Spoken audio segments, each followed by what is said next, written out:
Housefull அப்படிங்கிற இந்த போர்டை எங்க போட்டு நாம பாத்துருக்கோம். தியேட்டர்ல எல்லாம் ஒரு பெரிய நடிகரோட படம் வரும்போது ஹவுஸ்ஃபுல், இதுக்கு மேல எங்க சீட் இல்ல அப்படின்னு போர்டு போடுவாங்க. அதே போர்டை நீங்க தம்ப்நெயில்ல பார்த்தாப்ல இடுகாட்டுல போட்டா, பாடிஸ் எல்லாம் புதைக்கிற சுடுகாடா இடுகாடா, அங்க அதோட கேட்ல போட்டா எப்படி இருக்கும்? இனிமே இங்க புதைக்கிறதுக்கு இடம் இல்லைங்கோ அப்படின்னு சொன்னா எப்படி இருக்கும்? அந்த மாதிரி ஒரு கான்செப்ட்ல இங்க ஒரு படம், ஒரு அற்புதமான டிராமா காமெடி படம். ரொம்ப பிடிச்சு போய் பார்த்தேன். சரி, உங்களுக்கு இதை பத்தி பேசலாமேன்னு வந்துட்டேன். தெலுங்கு படம். என்ன இருங்கிறத வாங்க படம் பார்த்து தெரிஞ்சுக்கலாம். படத்தோட பேரு உப்பும் கற்பூரமும். இந்த படத்தோட ஸ்டார்டிங் சீன்ல பொம்மைகளை கையில வச்சுக்கிட்டு பேக்ரவுண்ட் வாய்ஸ் ஓவர்ல ஒரு கதை சொல்றாங்க. பல நூறு வருஷத்துக்கு முன்னாடி இந்த ஊர்ல ஏதோ ஒரு மீசக்கார ராஜா ஆண்டு வந்துகிட்டு இருந்தாரா. திடீர்னு ஒரு 3 வருஷமா மழை தண்ணி இல்லாம பஞ்சத்துல கடந்துதான் ஊரு. என்னையா பண்ணலாம் அப்படின்னு ஏதாவது ஐடியா கிடைக்குமான்னு காத்துக்கிட்டு இருந்த சமயம் ஒரு மொட்டை போட்ட சாமியார் வந்து, பூமியில இருந்து எல்லாத்தையும் உறிஞ்சிட்டு இருக்கிறமே, பூமிக்கு பதிலுக்கு நீ எதுவும் கொடுக்கல, அதனாலதான் இதெல்லாம் நடக்குதுன்னு சொன்னாரா. உடனே மீசராஜாவோ, ரத்தினங்கள் பதிக்கப்பட்ட என் சிம்மாசனத்தையே அந்த பூமிக்காக தருகிறேன்னு சீன் போட்டாப்ல. அந்த சிம்மாசனத்தை வச்சு பூமிக்கு ஒரு பிரயோஜனம் இல்ல,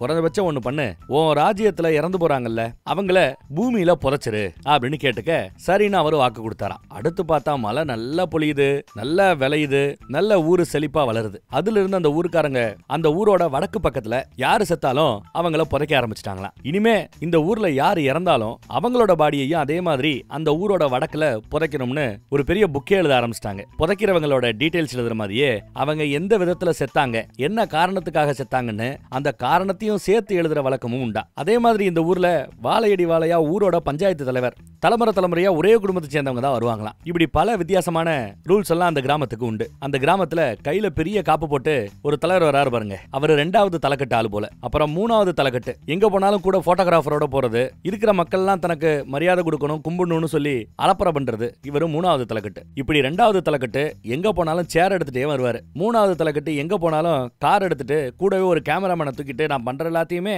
சுத்து வட்டாரத்துக்கு தெரியப்படுத்திக்கிட்டே இருப்பார். இது போக அந்த ஊருக்கு இப்போ ஒரு சாமியா இருக்கிறாரு, அவரும் தான் சிஷ்ய பிள்ளைகளோட அங்க காத்துட்டு இருக்கிறார். அவர் கையில இருக்கிற அந்த புக் இருக்கு பாத்தீங்களா, அதுதான் இந்த ஊரோட ரூல்ஸ் அண்ட் ரெகுலேஷன்ஸ் எல்லாம் எழுதி இருக்கிற புக். இது போக அந்த ஊர்ல ஒரு குடிகாரன் கூட கம்பெனிக்கு வேற ஒருத்தர் பல பேர் இருக்காங்க. இப்போ இந்த ஊரோட முதல் தலைக்கட்ட பார்க்க போறோம். அம்மாவும் பொண்ணும் அழுதுகிட்டே வராங்க பாருங்க. நம்ம ஹீரோயினோட அம்மா. அது பல வெள்ளை கலர்ல பளிங்கு கல்லுல ஒரு நடுகல்ல கொண்டுட்டு வராங்க. இந்த ஊரோட தலைவர் முதல் தலைக்கட்டு நம்ம ஹீரோயினோட அப்பா இறந்துட்டார் போல. சோ கல்வெட்டுல செதுக்கணும், பேரெல்லாம் எழுதியாச்சு, எப்படி செத்தாருங்கிறத எழுதணும். சொல்லுங்கம்மா அப்படின்னு கேட்டா, எங்க அம்மா செஞ்சு வச்ச உப்புமாவை சாப்பிட்டு செத்து போயிட்டாருன்னு சொன்னதும், அடியே இப்படி எல்லாம் சொல்லாதடி, அப்புறம் நான் தான் கொண்டு போட்டேன்னுவாங்க, அப்புறம் என்னாச்சுன்னு சொல்லி சொல்லடின்னு கேக்குறாங்க அம்மா. மறுபடியும் அவ உப்புமா சாப்பிட்ட பிறகு ரூம்ல போய் படுத்தார். படுத்தவர் திரும்பி எந்திரிக்கவே இல்ல. தூக்கத்திலேயே வாய பிளந்துட்டாருன்னு அந்த அம்மா சொல்லிட்டு போக, ஓகே தூக்கத்திலேயே வாய பிளந்துட்டார் அப்படின்னு கல்வெட்டுல ஒரு பைய செதுக்க ஆரம்பிச்சிடறான். இங்கதான் அந்த இடுகாட்டுல இந்த பைய வேலை பார்க்கறான். சவப்பட்டியை கீழே இறக்கும் போது எசக்க பசக்கா இறக்கிடுவாங்க, சவப்பட்டி கவுந்துரும். ஹீரோயின் அடிக்கிறா பாருங்க, ஒழுங்கா இறக்குங்கடா அப்படின்னு. அடுத்து இந்த பக்கம் நம்ம ஹீரோவோட என்ட்ரி. ஒரு பொடியும் ஓடியாந்து சின்ன அப்படின்னு கத்துவான். சரி, எதுக்கு நம்ம ஹீரோ ஓடியார போறான்னு பார்த்தா, பின்னாடி இருந்து மாலை வாங்க போன சின்ன வராரு. நம்ம படத்தோட ஹீரோவும் இவர் தான். இவன் மாலை வாங்கிட்டு வர்ற அந்த கேப்ல தான் இவன் தான் இந்த ஊர்ல இருக்கிற எல்லா சாவுக்குமே எல்லா இறுதி காரியத்தையும் செய்யறவன். அவன் இல்லாம இவங்க செய்ய முயற்சி பண்ணி தான் இப்படி எசக்க பசக்கா சவப்பட்டி கிடக்குது. அப்புறம் இருக்கிற ஆட்கள் கிட்ட அவன் தான் இன்ஸ்ட்ரக்ஷன் கொடுக்குறான். நீ 2 அடி முன்னாடி வந்து கயரை கொஞ்சம் சிரிக்கி பிடி, நீ கொஞ்சம் விரிக்கி பிடி, அப்படி தூக்கு இப்படி தூக்குன்னு கரெக்ட் பண்ணி நல்லபடியா சவப்பட்டியா செட் பண்றான். சவப்பட்டிக்கு மாலையும் போட்டாச்சு. சரி, கடைசியா பார்த்தாச்சுல்ல, மண்ணு போட்டு மூடலாமா அப்படின்னு மூடவும் சொல்லிட்டாரு. நல்லபடியா அடக்கம் பண்ணியும் முடிச்சிட்டாரு நம்ம சின்ன. ஊருக்கு ஒதுக்குப்புறமா இடுகாட்டு பக்கத்துல இல்ல, இடுகாட்டுல இருந்து கொஞ்சம் தூரம் தான் இவங்களோட குடிசை இருக்குது. இவனுக்கு அம்மா இருக்கிறாங்க, அவங்களுக்கு கொஞ்சம் இருதய வியாதி இருக்குது போல, எப்ப பார்த்தாலும் இருமிட்டே இருப்பாங்க. நான் இல்லைன்னா இந்த இடுகாட்டுல ஒரு வேலை உருப்படியா நடக்காது, நான் இல்லாத கொஞ்ச நேரத்துல எவ்வளவு பிரச்சனை ஆகி போச்சு தெரியுமா, சவப்பட்டியா கவுத்து விட்டாங்கன்னு ரொம்ப பெருமையா பேசிட்டு இருக்காரு நம்ம ஹீரோ. கூட ஒருத்தர் இருக்கிறான்ல, அவர் ஒரு அல்லக்கை. இடுகாட்டுல கொஞ்சம் தேவையான ஒத்தாசைகளை செய்வாரு, கல்வெட்டுல கொஞ்சம் செதுக்கிறது இந்த வேலையை பார்த்துட்டு இருப்பார். யாராவது செத்தாதான் இவருக்கு சந்தோஷம், ஏன்னா யாராவது செத்தாதான் இவனுக்கு வேலை. அதனால அந்த எடுபடி யாராவது செத்தா ரொம்ப சந்தோஷப்படுவான். இந்த அம்மா பாருங்க இருமிட்டு கஷ்டப்பட்டுக்கிட்டு இருக்குது. ஒரு கால் நான் செத்தா நம்ம இடுகாட்டிலேயே ஒரு மரத்தடிக்கு கீழே என்ன புதைச்சு வை என்ன அப்படின்னு கேட்டுக்கிறாங்க. நம்ம ஆளும் சரின்னு இருப்பான். அடுத்து அவங்க ஊரு வழக்கப்படி ஊரு ஒண்ணு கூடி அடுத்த தலைவரை தேர்ந்தெடுக்க போறாங்க. என்ன தேர்ந்தெடுக்க வேண்டி கிடக்கிறது, அதான் தலைமுறையா ஒரே குடும்பம் தான் ஊர் தலைவரா இருக்கும்ல. சோ அந்த வகையில அந்த குடும்பத்துல அடுத்த வாரிசா இருக்கிறது நம்ம ஹீரோயின் தான். அவதான் ஊர் தலைவர்னு வாத்தியார் ஒருத்தவர் சொல்ல இவளும் வர. அம்மாவோட வலுக்கட்டாயத்தின் பேர்ல தான் வர. ஆனா அவளுக்கு இதுல சுத்தமா விருப்பமே இல்ல, பயமும் கூட. இதுல வேற நம்ம ஹீரோனுக்கு கண்ணாடி எடுத்துட்டா கொஞ்சம் எல்லாம் மங்களா தான் தெரியும். கண்ணாடியை வேற புடுங்கிடுச்சு அம்மா. குத்துமதிப்பா தான் நடந்து வரா, மேல ஏறி வரா. சரி சத்தியப்பிரமாணம் எடுக்கணும், கையை தூக்குமான்னு சொன்னதும் உள்ளே நையாங்கிறாப்ல கையை மேல தூக்குறா. அப்படி இல்லம்மா முன்னாடி வைமாங்கிறாங்க. ஊர்க்காரங்க சிரிக்கிறாங்க. அடுத்து எனும் நான் அப்படின்னு ஆரம்பிமான்னு சொன்னதும் உடனே அவ பாலமுருகனாகிய நான் அப்படின்னு ஆரம்பிக்கணும்ல, அதை விட்டு மொட்டையா அவ எனும் நான் ஆரம்பிக்க மறுபடியும் எல்லாம் அறிஞ்சிருக்கிறாங்க. இப்படி ஒரே அவமானமா போச்சு குமார். அப்புறம் இந்த அம்மாவும் பொறுப்புகள்னு நிறைய கோப்புகளையும் கொடுக்குறாரு. இது போக அங்க ஒரு 3 அசிஸ்டன்ட் இருக்கிறாங்க. உங்க அப்பா காலத்துல இருந்து அசிஸ்டண்டா இருக்கிறவங்க, உனக்கும் அசிஸ்டண்டா இருப்பாங்கன்னு இப்பயோ அப்பயோ இழுத்துக்கிட்டு இருக்கிற ஒரு 3 பெரியவங்களை அசிஸ்டண்டா காட்டுறாரு. காட்டிட்டு வாத்தியார் கிளம்பிட்டார். ஊர்க்காரங்களே இந்த சின்ன பொண்ணு என்னத்த பண்ண போகுதுன்னு நினைக்கிறாங்க. இது போக 2வது தலைக்கட்டம் 3வது தலைக்கட்டம், ஆஹா இது ஒரு நல்ல வாய்ப்பு, இவள அந்த பதவியில இருந்து விரட்டி விட்டு நாம அந்த பதவியில உட்காரணும்னு நினைக்கிறாங்க. எப்படி அவளே ஓடி போயிருவாங்கிறது அவர்களோட எண்ணம். அந்த பக்கம் பார்த்தா இடுகாட்டுல அங்க இங்க இவன் சுத்தி திரிவான். இடுகாட்டுல இன்னாரோட பேர்னு எழுதிருக்கும்ல, அந்த பேரெல்லாம் பார்த்துட்டு அவங்களோட பேச்சுவார்த்தை நடத்துறாப்புல பேசிட்டு இருப்பான். அவங்களுக்கு எதுவும் கேட்காது, பட் இவன் பேசி பழகிட்டான். அங்க மரத்தடியில உட்காந்து சாப்பிட்டுட்டு இருக்கும்போது அந்த சுடுகாட்டுக்கு மேல அவனுக்கு அம்புட்டு பாசமான்னு தெரியல, சுடுகாட்டையே பார்த்துக்கிட்டு சாப்பிடுறான். கைகள் விட்டு சுடுகாட்டு பக்கமே சுத்தி திரிறான். அந்த இடுகாடு தான் அவனுக்கு எல்லாமே. அடுத்து பார்த்தா ஊருக்கு முன்னாடி ஒவ்வொரு வாரத்துக்கு ஒரு நாள் சபை கூட்டத்துல பேசணும் போல. இவளுக்கோ பதட்டம், கைகால்லாம் உதறுது. அம்மா வேற அடிக்கடி கண்ணாடியை உருவா, கண்ணாடியை குடுறின்னு அடிக்கிறா. இதுல குடை எடுத்துட்டு போகணுமா. 3 பேருக்குள்ள சண்டை, கொடைய யாரு பிடிக்கிறதுன்னு. இவ கடவுள் மேல பாரத்தை போட்டுட்டு மேல ஏறி மக்களுக்கு முன்னாடி ஒரே ஆத்த போறா. இவள இவங்க அப்பா உயிரோட இருக்கும்போது நிறைய ட்ரைனிங் கொடுத்திருப்பாரு போல தெரியுது. இந்த ஊர்க்காரங்க எல்லாம் அடி முட்டாள் பேலுக. ஊர் தலைவரா இருக்கிறது ஒண்ணு அவ்வளவு கஷ்டமான வேலை இல்ல, வேலையே கிடையாது சொல்ல போனா. இருந்தாலும் கௌரவன்றதுக்காக அந்த வேலையை தொங்கிக்கிட்டு இருக்கிறோம். நாம ஊர் தலைவருங்கிற அந்த பதவி இருக்கிறனாலதான் நம்ம குடும்பத்தை மதிக்கிறாங்க. நீயும் ஊர் தலைவரா இருக்கணும், நிறைய ட்ரைனிங் கொடுத்திருப்பாப்ல. இங்க ஆரம்பிக்கும் போது கொஞ்சம் சொதப்பிதான் ஆரம்பிப்பா. வாரம் ஊருக்கு முன்னாடி பேச போவீங்க இல்ல, பிரச்சனை இருக்கான்னு கேட்பீங்க இல்ல, எப்படி சமாளிக்கிறீங்கன்னு கேட்டிருப்பா. அப்பா அது ஒன்னும் பெரிய விஷயம் இல்ல, பொதுவா பேச்சு ஆரம்பிக்கும் போது அந்த 2வது தலைக்கட்டுக்காரன் ஏதாவது ஒரு பிரச்சனையை கிளப்பிடுவான். அப்ப மட்டும் ஒரு பொதுவான ஒரு பதில நீ சொல்லணும்னு சொல்லி வச்சிருப்பாப்ல. ஒரு எடுத்துக்காட்டுக்கு சொல்ல போனா இப்ப கூட பாருங்களேன், தக்காளி விலை கூடி போச்சு, சாரி தக்காளி விலை குறைஞ்சிருக்குதான், அதனால விவசாயம் பண்ணியும் பிரயோஜனம் இல்லையா, இதுக்கு ஒரு தீர்வு சொல்லுங்கன்னு கேட்கிறாப்ல 2வது தலைக்கட்டுக்காரரோட அசிஸ்டன்ட். ஏற்கனவே அப்பா கொடுத்த அந்த அட்வைஸ் இருக்குல்ல, அந்த அட்வைஸ் படி அவர் அப்பா என்ன சொல்லிருப்பாரு, ஏதோ ஒரு நாட்டோட கனெக்ட் பண்ணி விடுன்னு. உடனே இந்த அம்மா ஈரானுக்கு ஈராக்குக்கு நடுவுல சண்டை நடந்துகிட்டு இருக்குது, அவங்க சண்டை நடக்கிறதுனால நம்ம தக்காளிக்கு எல்லாம் வாங்கி சாம்பார் செய்ய மாட்டேங்கிறாங்க, அதனால தக்காளி விலை குறைஞ்சு போயிடுச்சு. எப்ப அங்க யுத்தம் நிறுத்துறோமோ அப்ப நாம தக்காளியை நல்ல நிலைக்கு விற்கலாம், நல்ல ரேட் வாங்கலாம். சோ போர் நிறுத்தம் வரும் வரை போராடுவோம் கோஷம் போட கூடவே அவங்களும் சேர்ந்து கோஷம் போடுறாங்க. அடுத்து இந்த 3வது தலைக்கட்டு அவரோட அசிஸ்டன்ட்களும் பிரச்சனை கிளப்புவாங்க. அதுக்கு இந்த அம்மா பதில் சொல்லுது, சமாளிக்குது. அவங்க என்ன சொல்லிருப்பாங்கன்னா, இந்த கொசுக்கடி அதிகமாயிடுச்சு அப்படின்னு பிரச்சனை. அதுக்கு என்ன சொல்யூஷன் கேட்டா, இந்த கொசுக்களை எல்லாம் ஒழிக்கிறதுக்கு டெல்லியில மருந்து ரெடி பண்ணிட்டு இருக்காங்க, அந்த மருந்து சீக்கிரம் ரெடி பண்ணி கொடுத்துட்டாங்கன்னா நம்ம ஊர்ல கொசு பிரச்சனை வராது. டெல்லியில் கொசு பிரச்சனைக்கான அந்த மருந்தை கண்டுபிடிக்கும் வரை ஓய மாட்டோம் இந்த அம்மா கோஷம் போட ஊர்க்காரங்க எல்லாம் ஓய மாட்டோம் கோஷம் போடுறாங்க. இப்படி எல்லாம் சமாளிச்சிட்டு இருக்காங்க. யார் என்ன கேட்டாலும் எல்லாத்துக்குமே பதில் உண்டு. அவங்க அப்பா சாகிறதுக்கு முன்னாடி எவ்வளவு விதமான பிரச்சனைகள் வருமோ எல்லா விதமான பிரச்சனைகளுக்கும் பதில சொல்லி கொடுத்துட்டு தான் செத்து போயிருக்கிறார். எவ்வளவு பேசுறான்னு பாருங்க, எல்லாரையும் சமாளிச்சு கெத்து காட்டுறா. பஞ்சாயத்து தலைவருக்கு சோடா கொடுங்கப்பான்னு ஊர்க்காரங்களை சொல்ற ரேஞ்சுக்கு கெத்து காட்டிட்டா, சோடால அப்படி குடிக்க போற சமயம் ஒருத்தன் கைய தூக்குறான் ஒரு பிரச்சனை. யாருன்னு பார்த்தா நம்ம ஹீரோ தான். என்னப்பா பிரச்சனைன்னு கேட்டா, நம்ம ஊர் இடுகாட்டுல இன்னும் 4 பேரை புதைக்கிறதுக்கு தான் இடம் இருக்குது, 4க்கு மேல இறந்து போயிட்டா என்ன பண்றது, இதுதான் பிரச்சனைங்க. என்ன இவ ஆடி போறா. இதுக்கு முன்னாடி அப்பா கிட்ட இதுவரை நீங்க கேள்விப்படாத ஒரு கேள்வி வந்தா, அதுவும் ஒரு வேல்யூவான கேள்வியா இருந்தா நான் என்ன பண்றது கேட்க, அதுவும் தலையெழுத்துன்னு இருப்பாரு அப்பா. அவ்வளவு அறிவுபூர்வமா எவனாவது கேள்வி கேட்டா நீ மாட்டின, அப்பவும் புத்தி கேட்டனாப்புல பதில் சொல்லி பொழைச்சு கொண்டு இருப்பாரு அப்பா சாகிறதுக்கு முன்னாடி. இப்ப வசமான கேள்வி, இவளுக்கு பதில் தெரியல, என்ன சொல்றன்னு புரியல. ஒரு 2 நாள் டைம் கொடுங்க, யோசிச்சு சொல்றேன் அப்படின்ட்டு வந்துட்டா. வீட்டுக்கு வந்தா அவ்வளவு டென்ஷனு, கதவை சாத்திட்டு கண்ணா விண்ணான்னு போராடுறா. ஹீரா கையில கிடக்கிறதெல்லாம் விட்டு அப்பாவோட போட்டோ அடிச்சு உடைக்கிறா.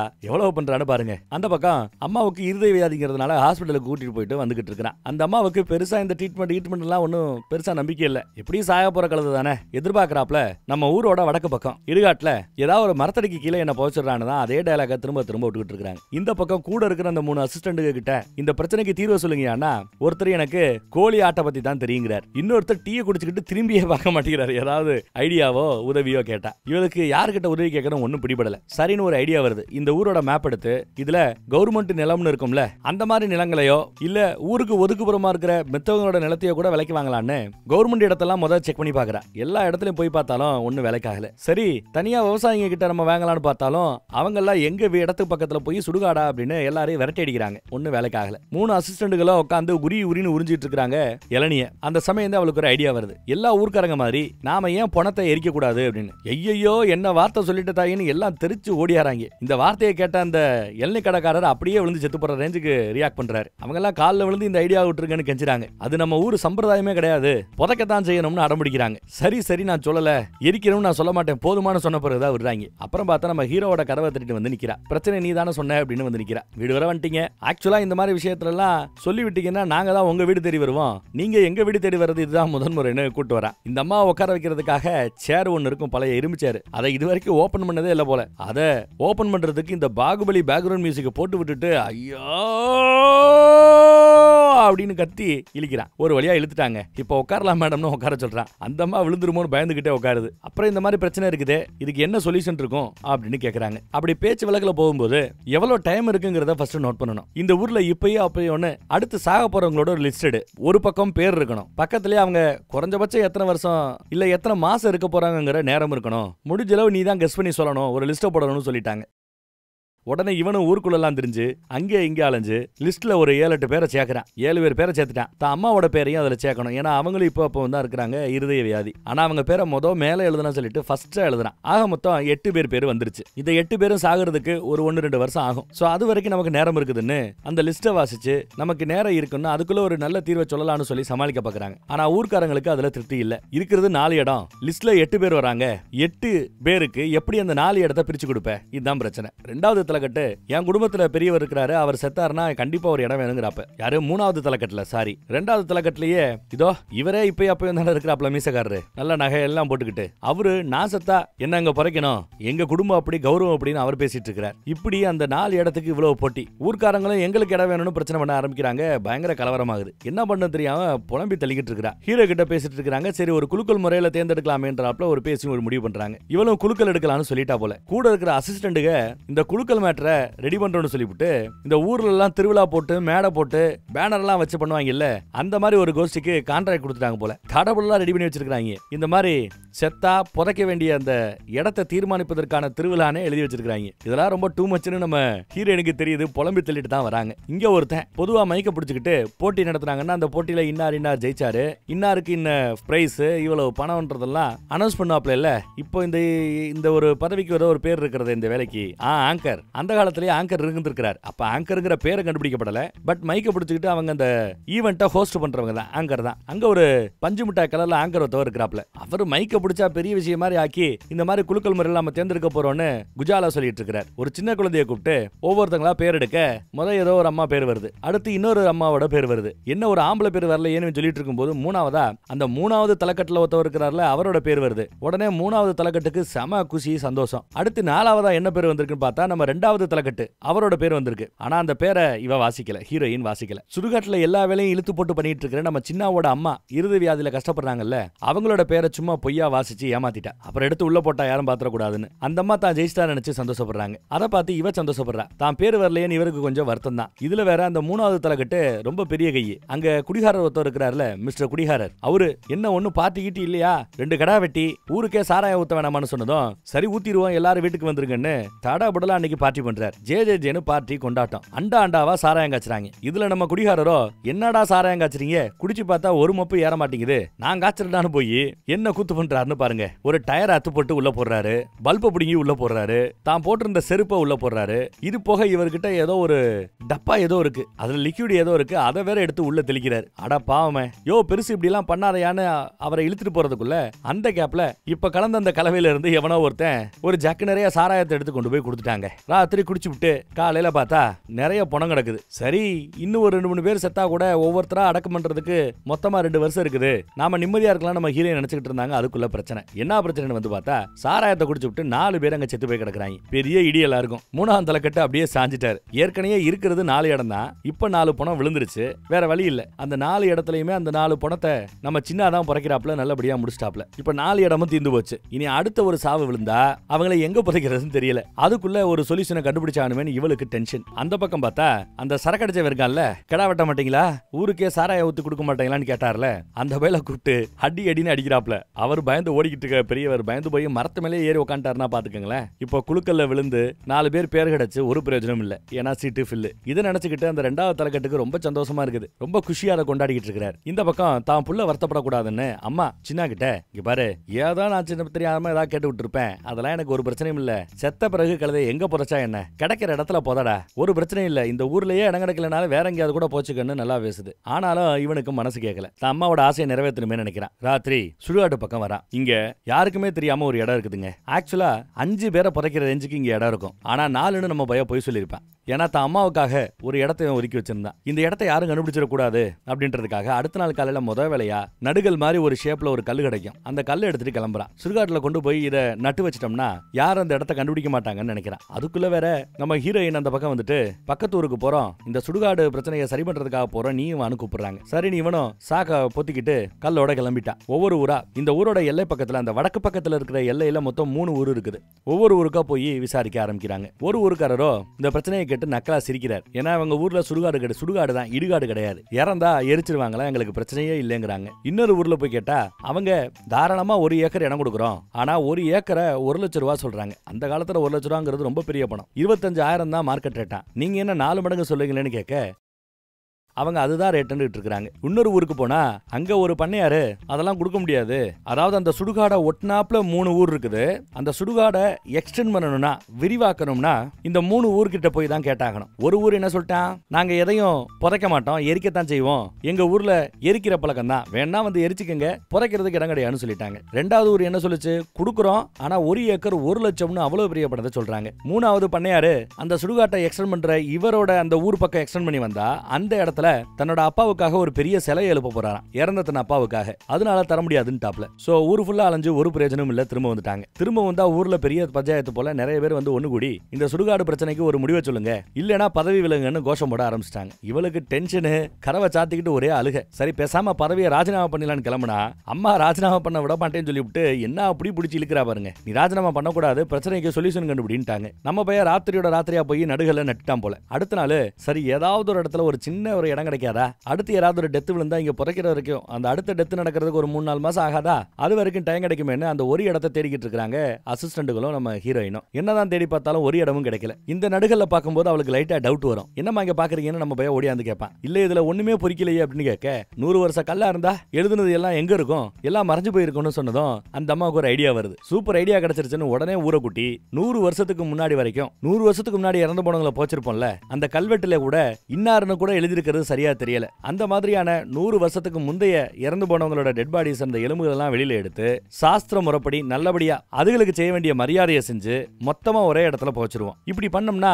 ஒரு 40-50 பேரை புதைக்கிறதுக்கு நமக்கு இடம் கிடைக்கும்னு ஒரு நல்ல அருமையான ஐடியாவை சொல்றாங்க. இதுல அந்த சாமியாருக்கு விருப்பம் இல்ல, அதெல்லாம் புதைச்சது போச்சதுதான், அதெல்லாம் எடுக்க கூடாதுன்னு சீன போடுறாரு. ஆனா இதை தவிர வேற வழி இல்ல, போய் கணக்கெடுங்கன்னு சொல்லிட்டாங்க. உடனே இங்க வந்து கணக்கெடுக்கிறதுக்கு நம்ம ஆட்கள் வருவாங்க. அதுக்குள்ள நம்ம ஆளு ராத்திரியோட ராத்திரியா உட்காந்து கல்வெட்டுல செதுக்கிட்டான். 1940 சில்லறையில இவன் வச்சிருக்கான்ல அந்த பொய் கல்வெட்டு, அந்த கல்வெட்டுல இன்னாரு இறந்துட்டதா ஒரு கதை எழுதி வச்சிட்டான். வருஷத்தை பார்த்தா 1945 அப்படின்னு வருது. அப்போ சுதந்திர போராட்ட தியாகி இவர் கல்வெட்டெல்லாம் தொட்டுறாதீங்க ஐயா அப்படின்னு சொன்னதும் லிஸ்ட்ல அந்த கல்வெட்டு பேர் வரல. மித்தபடி 100 வருஷத்துக்கு முந்தைய நிறைய கல்வெட்டுகளோட பேரை அவர் எழுதிட்டார். கிட்டத்தட்ட ஒரு 50 பேர் தேருது. அப்போ பிற்காலத்துல யாராவது அடுத்து ஒரு 4-5 வருஷத்துல இறக்குறாங்கன்னா 50 பேருக்கு மேல இறக்குறதுக்கு வாய்ப்பு இல்ல. நம்ம ஹீரோயினோட அந்த பதவிக்கால டைம் பீரியட்ல அடுத்து ஏதாவது இது சொல்யூஷனை கண்டுபிடிக்கலாம், நமக்கு ஒரு 4-5 வருஷம் நேரம் கிடைக்குதுன்னு எதிர்பார்க்கறாங்க. நீங்க பாருங்க, நம்ம பையன் இந்த மாதிரி ராத்திரி உட்காந்து கல்வெட்டை செதுக்கிட்டு இருக்கும்போது நம்ம குடிகாரரு தியேட்டர்ல இருந்த ஹவுஸ்ஃபுல் போர்டை எடுத்துட்டு வந்து சுடுகாட்டுல ஹவுஸ்ஃபுல் இனிமே இங்க இடம் இல்லைன்னு மாட்டிட்டு போறார். அப்படி போகும்போது நம்ம பையன் இங்கிட்டு செதுக்கிட்டு இருக்கிற சத்தத்தை கேட்டுட்டு பயந்து போறார். லைட்டையும் வெளிச்சத்தையும் அடிச்சிட்டு பார்த்துட்டு வரது பேயினே முடிவு பண்ணிட்டார். இதுல வேற ஒரு முள்ளு குத்தி காலை தூக்குறது இவருக்கு பேய் ஆட்ட ஆடுறாப்ல தெரிய அடியே பதறிக்கிட்டு ஓடுறாரு. பேயின்னு எப்படி ஃப்ரீஸ் ஆகி போய் கிடக்குறாருன்னு பாருங்க. உடனே சாமியார்ட்ட போய் பேய் ஓட்டுறதுக்காக வந்து நிக்கிறார். பேய் ஓட்டும் போது பார்த்தா இடுகாடுன்னு கத்திக்கிட்டே அவரு ஓடுறாரு. உடனே சாமியாருக்கு ஒரு ஐடியா கிடைச்சிருச்சு. இந்த பக்கம் பார்த்தா ஒரு 50 லிஸ்ட் கிடைச்ச கிடைச்சது இல்ல, அந்த 50 புதைக்கப்பட்ட இடத்தை கண்டுபிடிச்சு அந்த 50 இடத்தையும் தோண்டி அங்க இருக்கிற எலும்புகளை மொத்தமா சேர்த்து ஒரே இடத்துல புதைக்கலாம்னு இவங்க முடிவு பண்ணாங்கல்ல, அதுக்கு இடிக்க போற சமயம் யாரு தோண்டக்கூடாதுன்னு 2வது கட்ட ஆளு வந்து சொல்லிட்டு இருக்கான். அடுத்து 3வது தலைக்கட்ட ஆளு வந்து சொல்லிட்டு இருக்காரு. என்னடான்னு பார்த்தா அந்த பக்கம் நம்ம சாமியார் ஒரு போடு போட்டாப்ல. இடுகாட்டுல இருக்கிற முன்னோர்களோட சவத்தை இந்த மாதிரி தோண்டி எடுத்து ஏதாவது பிரச்சனை பண்ணா அவர்களோட ஆவி வரும், ஏன் இடுகாட்டை நிம்மதியா இருக்க விடாம தோண்டி எடுத்தது எவன்டான்னு கேட்டு தன் வாரிசுகளை டார்ச்சர் பண்ணும் அப்படின்னு ஒரு போடு போட்டாப்ல. இதுல பயந்து போனவங்க எல்லாம் தங்களோட முன்னோர்களோட சவப்பெட்டிகளை தொடக்கூடாதுன்னு பிரச்சனை பண்ண ஆரம்பிக்கிறாங்க. இதுதான் பிரச்சனைக்கான காரணமா. இதுல ஒருபடி மேல போய் 2வது தலைக்கட்டு தன்னோட முன்னோர்களோட நடுகள் எல்லாத்துலயும் சிவப்பு கலர்ல அழகா பெயிண்ட் பண்ணிடணும். அப்பதான் நமக்கு கணக்கு தெரியும், எதையும் தொடக்கூடாது, யார் எடுக்கக்கூடாதுன்றதுக்காக சிவப்பு கலர் பெயிண்ட் அடிக்க சொல்லிட்டார். எல்லாம் பெயிண்ட் அடிக்க ஆரம்பிச்சிட்டாங்க. இந்த மேட்டரை கேள்விப்பட்ட 3வது தலைக்கட்டு தன் முன்னோர்கள் எல்லாருக்கும் ப்ளூ கலர்ல பெயிண்ட் அடிக்கணும்னு சொல்லிட்டாப்ல. பெயிண்ட் அடிக்க ஆரம்பிச்சிட்டாங்க. இப்படி ஊர்ல இருக்கிறவங்க எல்லாம் சேர்ந்து ஆளுக்கு கலர் அடிக்க ஆரம்பிச்சிட்டாங்க. கடைசியில பார்த்தா கலரே அடிக்காம இருந்தது ஒரே ஒரு நடுகல், அதுவும் நம்ம ஹீரோ நட்டு வச்ச நடுகள் தான். இதுல பிரச்சனை ஆயிடும். ஒரே ஒரு நடுகளுக்கு மட்டும் பெயிண்ட் அடிக்காம இருந்தா யாராவது சந்தேகப்படுவாங்கன்னு நம்ம பையன் ராத்திரி போய் 3வது தலைக்கட்டு அவர் அடிச்ச அந்த ப்ளூ கலர் பெயிண்ட் அடிச்சு வச்சிட்டான். ஆனா அடியாளுக ஏற்கனவே எண்ணி வச்சுட்டு போயிருப்பாங்க போல. ஒரு கவுண்ட் கூடுது. பிளஸ் புதுசா எவனோ நேத்து ராத்திரி அடிச்சிருக்கான். இவங்க எல்லாம் முந்தானே அடிச்சாங்க. சோ நேத்து அடிச்ச பெயிண்ட்ங்கிறதுனால சரியா வேற பிடிக்காம இருக்கு. சோ அந்த ஒரு நடுகல்ல கண்டுபிடிச்சிட்டாங்க. யாரோ நம்மளோட கணக்கை ஏத்த பாக்குறாங்க, விடக்கூடாதுன்னு 3வது தலைக்கட்டு ஆட்கள் அமுச்சு விட்டுட்டு அந்த இடத்தை கண்டுபிடிக்க சொல்லிட்டு இருக்கிறான். இந்த பக்கம் பார்த்தா நம்ம ஹீரோயினும் இந்த மேட்டரை கேள்விப்பட்டு நம்ம ஹீரோவை கூப்பிட்டு உண்மையை சொல்லு, நீ ஏதாவது செட்டப் பண்ணியா, அது பொய்க்கல அப்படின்னு கேட்க அவனும் இல்லன்னு சமாளிச்சுட்டு இருப்பான். அப்புறம் இங்க பாருடா டேய், அன்னைக்கு சீட்ல உங்க அம்மாவோட பேரு விழுகல, நான் தான் உங்க குடும்பத்துக்கு ஒரு நல்லது நடக்கட்டுமேன்னு அந்த மாதிரி சொன்னேன். நீ அன்னைக்கு நடுகளோட தெரிஞ்சல, அப்பயே எனக்கு சந்தேகம், இப்பயாவது உண்மையை சொல்லி சொல்லடான்னு சொல்ல ஒத்துக்கிறான். இல்ல நான் தான் இந்த மாதிரி போய் சொன்னேன், நேத்து இதை மறைக்கிறதுக்காக ப்ளூ கலர்ல பெயிண்ட் அடிச்சு நான் தான் அப்படிங்கறத சொல்லிட்டான். சரி ஊர்க்காரங்க கண்ணில் பற்றாம இரு அப்படின்னு சொல்லி வச்சிட்டு இருக்காங்க. ஆனா அதுக்குள்ள அந்த பக்கம் ஊரு ஒண்ணு ஊறிடுச்சு. இந்த பக்கம் நம்ம ஹீரோயினோ ஹீரோ கிட்ட நீ சீக்கிரம் போய் அந்த நடுகல்ல உடைச்சு தூக்கி போட்டுரு, அப்பதான் நீ தான் பண்ணேங்கிற மேட்டர் வெளியில வராது, இந்த பிரச்சனை அடங்கும் அப்படின்னு சொன்னது நம்ம ஹீரோ அதை எடுக்கிறதுக்காக வந்திருக்கான். அதை நோண்டி எடுக்கிற அதே சமயம் இந்த பக்கம் ஊர்க்காரங்க ஒன்னா சுடுகாட்டுக்கு வந்துடுறாங்க. நம்ம ஹீரோயினை கூட வர சொல்லி இருக்காங்க. என்னடா பிரச்சனைன்னு பார்த்தா இடுகாட்டுல 2வது தலைக்கட்டோட முன்னோர்களோட ஒரு கல்வெட்டுல இறந்ததற்கான காரணம்னு ரொம்ப தெளிவா ஒன்னு எழுதி இருக்குது. அது என்னன்னா 2வது தலைக்கட்டோட கொள்ளு தாத்தா அவர் தான் அப்போ ஊர் தலைவரா இருந்திருக்கிறார். திடீர்னு ஒரு நாள் அவர் இறந்து போயிடுறார். அவரோட பையனுக்கு அப்போ 2 வயசு தான் ஆயிருக்குது. 2 வயசு குழந்தைய போய் ஊர் தலைவரா உட்கார வைக்க முடியாதுல்ல. அதனால தற்காலிகமா தான் நம்ம ஹீரோயினோட கொள்ளு தாத்தாவுக்கு அந்த ஊர் தலைவர் பதவி கொடுக்கப்பட்டது. அப்புறம் அவங்களே அடுத்தடுத்து தலைவர்களா வர ஆரம்பிச்சிட்டாங்க. இந்த உண்மை அந்த நடுகல்ல எழுதியிருந்த ஒரு கல்வெட்டுல பார்த்து இவங்க கண்டுபிடிச்சிட்டாங்க, செதுக்கி இருந்ததை வச்சு. இதை பத்தி நம்ம ஹீரோயின் கேட்க ஐயா இதெல்லாம் எங்களுக்கு தெரியாது ஐயா அப்படிங்கிறா இவ. சரி இப்ப தெரிஞ்சிருச்சுல்ல, தலைவர் பதவியை என்கிட்ட கொடுத்துரு அப்படின்னு கேட்க சரின்ட்டா. ஏமா தலைவர் பதவியை எனக்கு கொடுக்க சொல்றமா, நீ தெளிவா தான் பதில் சொல்றியான்னு கேட்க ஆமையா வச்சுக்கையா பிரச்சனை இல்லையான்ட்டா. அவருக்கு ரொம்ப குஷி. ஊர்க்காரங்க எல்லாரும் முன்னாடியும் ரொம்ப தெளிவா சொல்ற, சம்மதம் தானே அப்படின்னு கேட்க மறுபடியும் அவ சம்மதம்னு சொல்றா. இவருக்கு ரொம்ப சந்தோஷங்க, ரொம்ப திருப்தியா சந்தோஷமா அவர் ஊர்க்காரங்களோட கிளம்புறார். ரொம்ப சந்தோஷமா குதூகலமா 2வது தலைக்கட்டோட ஆட்கள் எல்லாம் கொண்டாடிக்கிட்டு இருக்காங்க. அப்படி ஓவரா ஆன ஆட்ல அவசரத்துக்கு மரத்துக்கு மேல அந்த பொய்க்கல்லோட ஒளிஞ்சிட்டு இருந்தவன் பொத்துனு கீழே வந்து விழுவான். ஊர்க்காரங்க எல்லாம் பாத்துட்டாங்க. கையில வேற அந்த பொய் கல்வெட்டு இருக்குது, பொய் நடுகள் இருக்குது. சோ இவன் தான் சுடுகாட்டுல இருந்து ஒரு இடத்தை ஒளிச்சு வைக்க முயற்சி பண்ணான்னு சொல்லி அவன் பண்ண அந்த பெரிய தப்புக்காக அவனுக்கு ஊரை விட்டு ஒதுக்கி வைக்கிற அந்த தண்டனையை கொடுத்துறாங்க. அப்புறம் அந்த ஒரு இடத்தை இடுகாட்டுல இருக்கிற அந்த ஒரே ஒரு பணத்தை பொதிக்கக்கூடிய அந்த 6 அடி நிலத்தை ஏலத்துக்கு விட போறோம், விருப்பப்படுறவங்க ஏலத்துக்கு எடுத்துக்கலாம், ஏலம் நாளை நடைபெறும்ட்டார். சொல்லிட்டு அவர் அடுக்க கிளம்பிட்டாப்ல. பின்னாடியே நம்ம போய் ஓடி போய் காலை பிடிக்கிறான். ஐயா அப்படிலாம் நீங்க சொல்லக்கூடாது, அந்த இடுகாட்டிலேயே பொலப்பாத்துக்கிறோம், இடுகாட்டிலேயே வேலை பார்த்துக்கிட்டு இருக்கிறோம், எங்களுக்காக நீங்க இந்த இடத்த கொடுக்கணும்னு அப்படியே காலில் விழுந்து கெஞ்சிட்டு இருக்கும்போது ஊர்க்காரங்க எல்லாம் அடிக்க ஆரம்பிச்சிட்டாங்க. ஏன் அடிக்க ஆரம்பிச்சிட்டாங்க அப்படின்னா இவன் பண்ணது பொய், பண்ணது பிராடுத்தனம், பித்தலாட்டம்னு அவனை போட்டு அடிச்சு புரட்டி எடுக்க ஆரம்பிக்கிறாங்க. நம்ம ஹீரோயினும் அதை தடுக்கிறதுக்காக எவ்வளவோ முயற்சி பண்றா. ஆனாலும் பேச்ச கேட்கறதுக்கு யாரும் தயாராக இல்ல. அந்த எடுபடி ஓடியாந்து தடுக்க பாக்குறான். அவனையும் பிடிச்சி இழுக்கிறாங்களே தவிர விட மாட்டேங்கிறாங்க. அப்புறம் தான் ஒரு பெரிய குண்டை தூக்கி போடுறான் அந்த எடுபடி. உங்க அம்மா செத்து போச்சுடா அப்படின்னு அந்த சத்தத்தை கேட்ட பிறகுதான் ஊர்க்காரங்க அமைதியாறாங்க. எஸ் இந்நேரமா பார்த்து நம்ம ஹீரோவோட அம்மா இறக்கணும், இறந்து போயிட்டதை கேள்விப்பட்டு வீட்டுக்கு ஓடி போய் பாக்குறான். அம்மா இறந்து போய் பணமா கிடக்குறாங்க.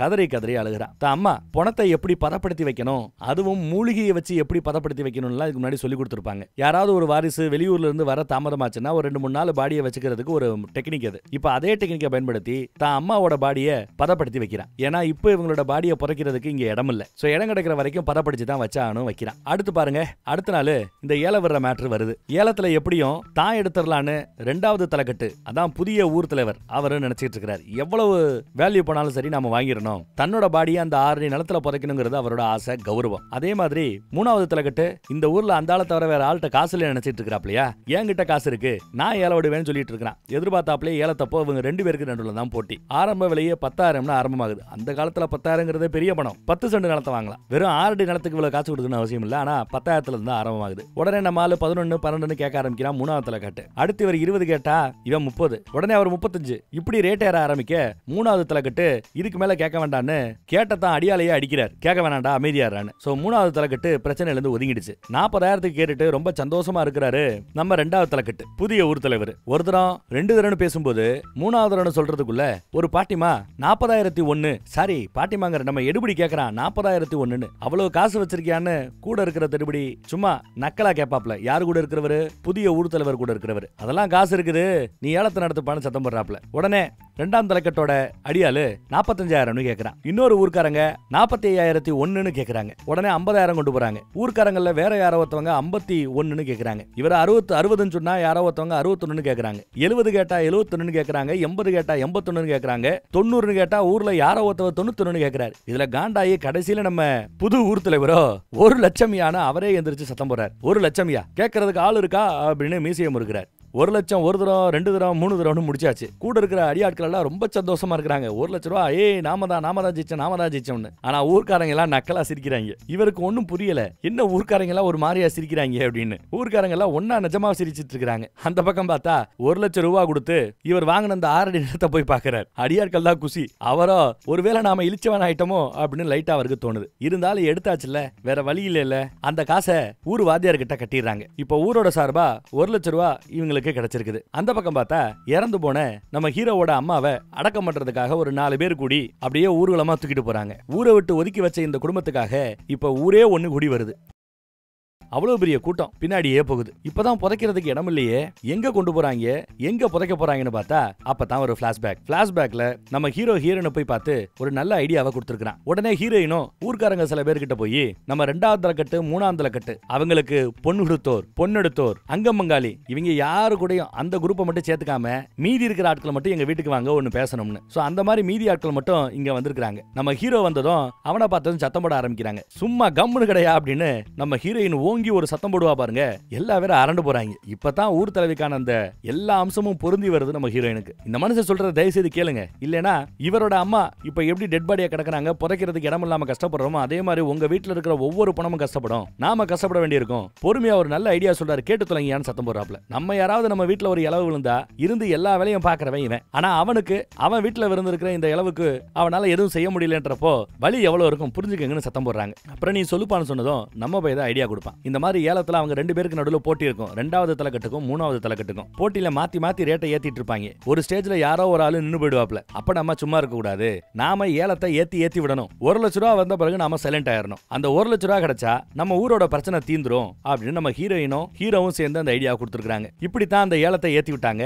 1 லட்சம் ரூபா பணம் கிடைச்சிருக்கும். அந்த 1 லட்சம் ரூபா எடுத்துட்டு போய் இவங்களோட அந்த இடுகாட்டோட எல்லை பக்கத்துல இருக்கிற ஒரு கிராமத்துல ஏற்கனவே 1 ஏக்கரை விலை பேசினாங்கல்ல, அவங்க கிட்ட போய் அந்த 1 லட்சம் ரூபா கொடுக்குறாங்க. எதுக்கு 25,000 ரூபா விலை இருக்கிற அந்த இடத்தை 1 ஏக்கரை 1 லட்சத்துக்கு தான் கொடுப்போம்னு அந்த ஊர்க்காரங்க சொன்னாங்கிறதுக்கான விளக்கத்தை இப்ப நம்ம பாக்குறோம். அந்த ஊர்க்காரங்க என்ன சொல்லிருப்பாங்கன்னா, எங்க ஊர்ல ஹாஸ்பிடல் இல்ல, அதையும் தாண்டி குழந்தை இருந்தா கூட சின்ன வயசுலயே குழந்தைங்க இறந்து போயிடுதுங்க. உங்க ஊர்ல இறப்பு பிரச்சனைனா எங்க ஊர்ல பிறப்பு பிரச்சனை, அதனால எங்க ஊர்ல மகப்பேறு மருத்துவமனையா கட்டணும், அதுக்கு இவ்வளவு பெரிய பணம் தேவை, அதனாலதான் இந்த மாதிரி டிமாண்ட் வைக்கிறோம்னு சொல்லிருப்பாங்க. இப்போ 1 லட்சம் ரூபாய் கிடைச்சது இல்ல, இது அந்த ஊர்க்காரங்கிட்ட கொடுக்க ரொம்ப சந்தோஷமா அங்க வாங்கிட்டு சுடுகாட்டை இன்னும் 1 ஏக்கர் எக்ஸ்டெண்ட் பண்றதுக்கு அவங்க இடமும் கொடுத்துறாங்க. சோ இப்போ சுடுகாடு எக்ஸ்டெண்ட் ஆகி வருது, இடுகாடு எக்ஸ்டெண்ட் ஆகி வந்துருச்சு. சோ இவங்க அம்மா ஆசைப்பட்டாப்ல ஊரோட வடக்கு பக்கத்துல அதே இடுகாட்டு ஏரியால எக்ஸ்டெண்ட் ஆன அந்த 1 ஏக்கர்ல முதல் புணமாக புதைக்கப்படுறது அவங்க அம்மா தான். ஆனா புதைக்கிற இடத்துல மரம் இல்ல, மரக்கண்ணை நட்டுட்டான். இது சீக்கிரம் மரமாகுமா, உன் ஆசையை நிறைவேறுமான்னு மரக்கண்ணை நட்டு வச்சுட்டான். சோ எல்லாமே கூடி வந்துச்சு, நல்லா போச்சு. அப்படியே நாட்கள் போகுது. ஒரு போன பிறகு பார்த்தா அம்மாவோட கல்லறையிலேயே எப்படியும் படுத்து கிடப்பான் போல. மரமும் நல்லா வளர்ந்து பையனுக்கு நல்ல நிழல் கொடுக்குது. இப்ப சொல்றேன், அம்மா நீ ஏன் இந்த மரத்தை நட்டு வைக்கணும்னு ஆசைப்பட்டேங்கிறது எனக்கு புரிஞ்சிருச்சுங்கிறா. ஏன்னா எப்படியும் நம்ம கல்லறையிலேயே பயபுள்ள படுத்து கிடப்பா, அப்ப புள்ளைக்கு நிழலா இருக்கணும்னு தான் மரம் இருக்கிற இடத்துல தன்னை அடக்கம் பண்ண சொல்லியிருப்பாங்க. இப்ப மரம் வளர்ந்ததுனால அந்த அருமை இவனுக்கு புரியுது. அதே மாதிரி அந்த இடத்துல இன்னும் நிறைய நடுகள் நட்டப்பட்டிருக்கிறத பார்த்தா நிறைய பேர் இறந்துகிட்டு இருக்காங்க. நிறைய அந்த ஏரியா மக்களுக்காக குழி தோண்டி நிறைய சவப்பட்டிகளால புதைக்கப்பட்டிருக்கிறது. சோ சுடுகாடு நல்லா எக்ஸ்டெண்ட் ஆகி வருது அப்படிங்கறத நம்மளால புரிஞ்சுக்க முடியுது. நல்லா இருந்ததுல, ரொம்ப அற்புதமா இருந்ததுல, சூப்பர். அடுத்து பாருங்க, ஊர்க்காரங்க எல்லாம் ஒன்னா சேர்ந்து வந்து நம்ம புதிய ஊர் தலைவருக்கு முன்னாடி போய் கையா முயான்னு கத்துறாங்க. எதுக்குன்னா இந்த பழைய பஞ்சாங்க மேட்டர் இருக்குதுல, இதுல இருக்கிற ஓட்டைகள் எல்லாத்தையும் பாயின் பண்ணி ஊரே வந்து ஒண்ணு சொல்லும்போது ஊர் தலைவர் வேற வழி இல்லாம, ஏப்பா இன்னும் அந்த பழைய பஞ்சாங்கத்தையே பிடிச்சு நம்ம தொங்கிக்கிட்டு இருக்கணும், அதெல்லாம் வேணாம், அதெல்லாத்தையும் தூக்கி போடுவோம், இனி புதுமையா நம்ம சிந்திப்போம், புதுமையா இருப்போம்ட்டாரு. தெளிவா தானே ஐயா சொல்றீங்க அப்படின்னு கேட்க, ஆமா ஐயா தெளிவா தான் ஐயா சொல்றேன்னு அவர் 3 தடவை சொல்லிட்டாரு. அப்ப சரி வாங்க போவோம், தலைவரை பார்க்க போவோம்னு கிளம்புறாங்க. ஏன் நான் தானே தலைவர், எங்கேயா போறீங்கன்னு அவர் கேட்க, அதான் பழைய பஞ்சாங்கத்தெல்லாம் வேணான்னு சொல்லிட்டீங்கல்ல, அந்த பழைய பஞ்சாங்கத்துல தான் தலைமுறையா ஒரே ஊர் குடும்பத்தை சேர்ந்தவங்க தான் ஊர் தலைவரா இருக்கணும் இருக்குது. இப்ப அதை நீங்க வேணான்னு சொல்லிட்டதுனால நீங்க ஊர் தலைவரா இருக்க முடியாது. எலெக்ஷன் நடத்தி தான் ஊர் தலைவரை தேர்ந்தெடுக்கணும். எங்களுக்கு யார் தலைவரா வரணுங்கிறத நாங்க தேர்ந்தெடுத்துட்டோம்னு ஊர்க்காரங்க எல்லாம் கிளம்புறாங்க. அந்த பக்கம் பார்த்தா நம்ம ஹீரோயின் ஊர் தலைவர் பதவியை எடுத்து கொடுத்துட்டு எழுதி கொடுத்துட்டு நிம்மதியா அன்னைக்கு படுக்க போறோம், நிம்மதியா தூங்க போறோம்னு சந்தோஷமா லைட் ஆஃப் பண்ணிட்டு படுக்க போனா அம்மா கதவை தட்டிட்டு விருட்டு ஓடியாராங்க. என்னடான்னு பார்த்தா சுத்து வட்டாரத்துல இருக்கிற 18 பட்டி கிராம தலைவர்கள் வந்திருக்காங்க. அத்தனை கிராமத்துக்கு சேர்ந்து ஒரு பெரிய பிரச்சனை ஒண்ணு இருக்குதான். அந்த பிரச்சனையை ஒன்னாலதான் தீர்த்து வைக்க முடியும்னு நம்ம ஹீரோயின் கிட்ட வந்து நிக்கிறாங்க. சூப்பர்ல, 18 பட்டிக்கும் தலைவி ஆயிரோ போலயே. நல்லா இருந்ததுல. வேற ஒரு சிறப்பான நல்ல படத்துல மறுபடியும் சந்திப்போம். நம்ம வாட்ஸ்அப் குரூப்போட லிங்க் கீழே டிஸ்கிரிப்ஷன்ல கொடுத்துருக்கேன். விருப்பப்படுறவங்க கிளிக் பண்ணி ஜாயின் பண்ணிக்கங்க. எந்த சேனல்ல எந்த வீடியோ போட்டாலும் அதோட யூடியூப் லிங்க் நம்ம மறக்காம அந்த வாட்ஸ்அப் குரூப்ல போட முயற்சி பண்ணிட்டு இருக்கோம். சோ நீங்களும் எல்லா சேனல்ல போடுற வீடியோஸையும் பார்க்க முடியும், மிஸ் பண்ணாம பார்க்க முடியும்னு நினைக்கிறேன். தேங்க்யூ.